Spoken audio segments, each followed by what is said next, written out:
Hello and welcome to the very last day of Horrortober. Happy 31st of October, Halloween. I've got a very special guest with me today who's going to pop up in a minute, and a very, very special Halloween reading from the one and only Chaney. He's going to be reading a story from his amazing book AUTUMNCROW, and the story is called Follow Me In. Thank you. Felicity, would you like to say Happy Halloween to all our millions of subscribers and followers? Happy Halloween. Hope you enjoy this story and have a wonderful Halloween no matter what you're able to do. We can't go trick-or-treating this year. UK's about to go back into another big lockdown, so we're going to have an inside trick-or-treat later. So that's why Felicity's all dressed up in her Halloween spooky outfit. So, without further ado, I present to you Chaney reading from AUTUMNCROW, and we hope that you all have a very happy Halloween. Stay spooky.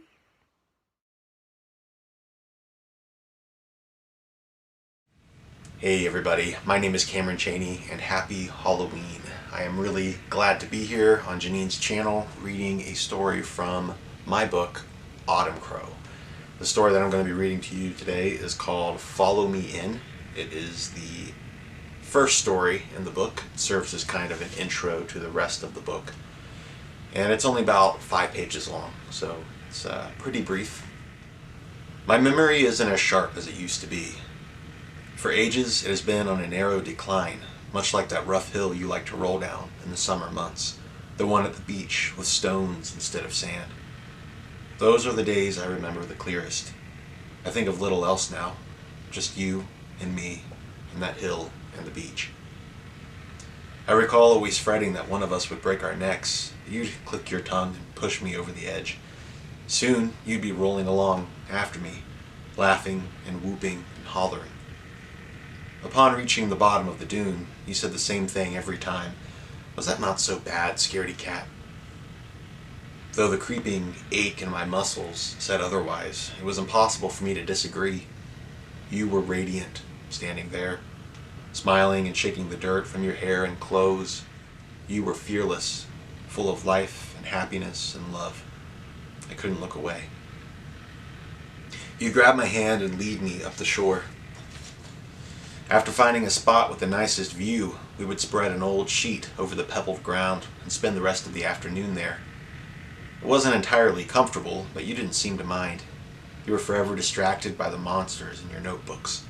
I watched as you scribbled away, filling page after page with the most unnerving tales I'd ever read. I never understood how someone as cheerful as you could dream up such ghastly stories, or how someone as fearful as me could end up living with a horror novelist in AUTUMNCROW Valley, the spookiest town on earth. The beach was your favorite place to write. While AUTUMNCROW bustled with the activities of 1,000 tourists, the shoreline was silent and sacrosanct, vacant of sightseers, as if invisible to all other eyes.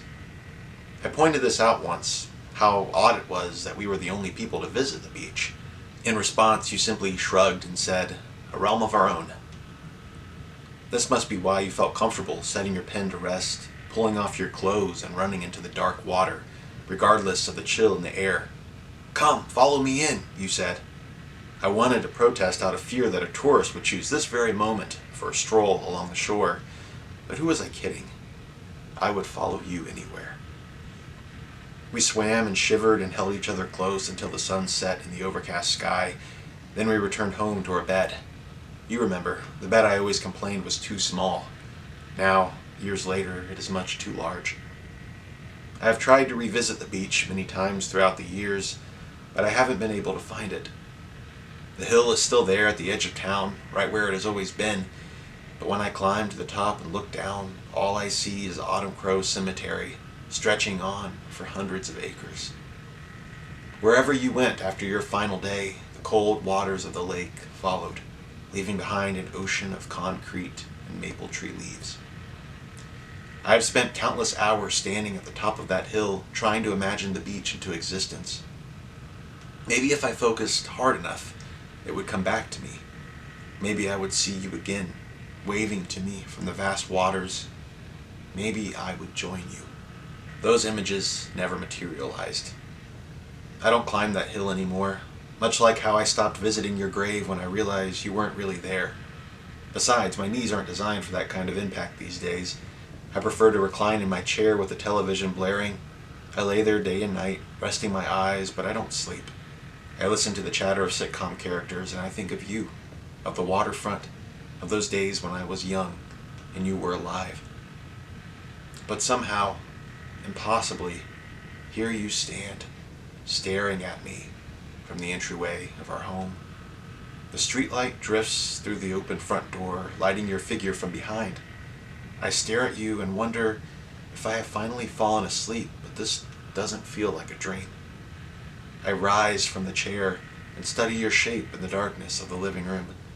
Static from the TV set illuminates your face just enough that I can see your smile and the twinkling of your kind eyes.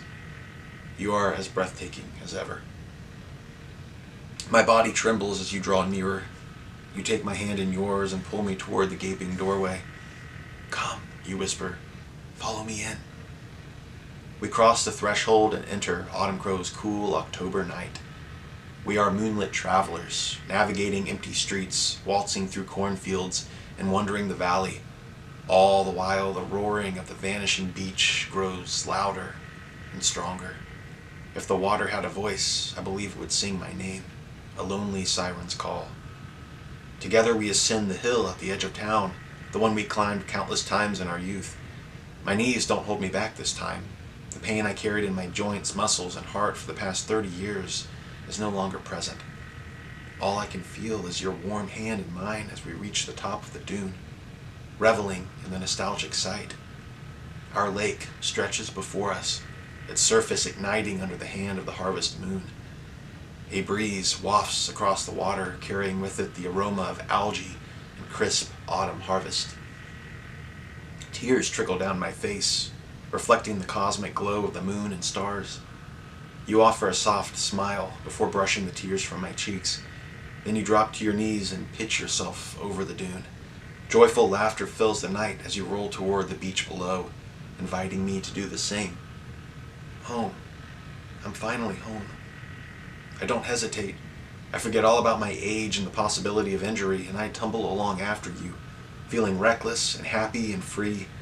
We collide at the bottom, laughing so hard we can barely breathe. Neither of us move for a while.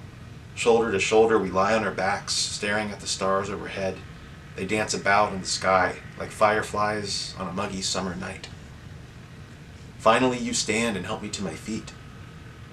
Was that not so bad, scaredy cat? The sound of your voice takes me off guard. It is deeper than before, much different than your normal husky tone. Grasping my hand, you pull me toward the water, your smile widening with every step. Suddenly, I'm unsure if this is really you. Sometimes your eyes appear too dark, other times your teeth look too sharp, and the hands tugging desperately at mine are no longer human. I should turn away, run back home, and leave the looming beach behind, but who am I kidding? You are the author here, the narrator of my story. I will follow you anywhere. We walk hand in hand toward the rippling black waters, and I follow you in. All right, there you go. That is Follow Me In, the first story from AUTUMNCROW. If you're interested in reading AUTUMNCROW, I would really appreciate it. It is available right now on Amazon for only $9.99 in paperback, and I believe the Kindle version is only $2.99 right now. So go check it out. And don't forget to leave a review on Amazon and Goodreads. Thank you so much. Thank you to Janine for having me on your channel, and I'll see you next time. Bye.